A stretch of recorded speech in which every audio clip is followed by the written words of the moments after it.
జీవితం ముందుకు వెళ్ళిపోతే మళ్ళీ ఆ జీవితం మనకు వస్తుందా? రాదు. ఏ జీవితం దానికే. ఇప్పుడు ఎవరి కాలంలో ఉన్నప్పుడు మనం ఒకలా ఉంటాము, వృద్ధాప్యంలోకి వచ్చినప్పుడు ఒకలా ఉంటాము, నడివేసుకున్నప్పుడు ఒకలా ఉంటాము. దేవుడు ఒకటే ఇచ్చాడు కాబట్టి మీకు ఇచ్చిన జీవితాన్ని సద్వినియోగం చేసుకోండి. యవనస్తులందరూ కూడా వారు రావడానికి మనం బాధ కలిగి ప్రార్థన చేయడం దేవుడు తప్పకుండా కార్యం చేస్తారు. ప్రార్థన వల్ల అసాధ్యం కానిది ఏది కూడా లేదు. ఆయన ముఖ కాంతిన మన రహస్య పాపములు కనపడతాయండి. దావీదు భక్తుడు అంటాడు, మన మనుషులు కనపడకపోయిన దేవుడికి తెలుస్తాయి మన పాపాలు. అందుకని చక్కని పాటలు మరి భక్తులు రాస్తున్నారు కదా. ఒక పాట ఉంటుంది, ఏంటది? ముఖ దర్శనము చాలయ్యా నాకు, నీ ముఖ దర్శనము చాలయ్యా, ముఖ దర్శనము చాలయ్యా నాకు, నీ ముఖ దర్శనము చాలయ్యా, సమీప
ఆధారవంతుడు కాబట్టి. అందుకని చక్కని పాట ఉండేది.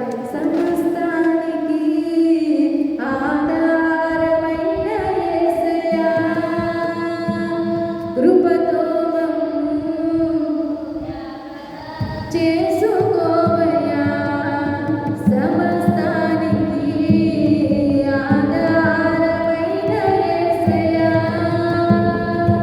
కృపతో నన్ను జ్ఞాపకం చేసుకోవయ్యా, మార్గము చూపించి నన్ను యేసయ్యా, మార్గము చూపించి కరుణతో నడిపించు యేసయ్యా, సమస్తానికి ఆధారమైన యేసయ్యా,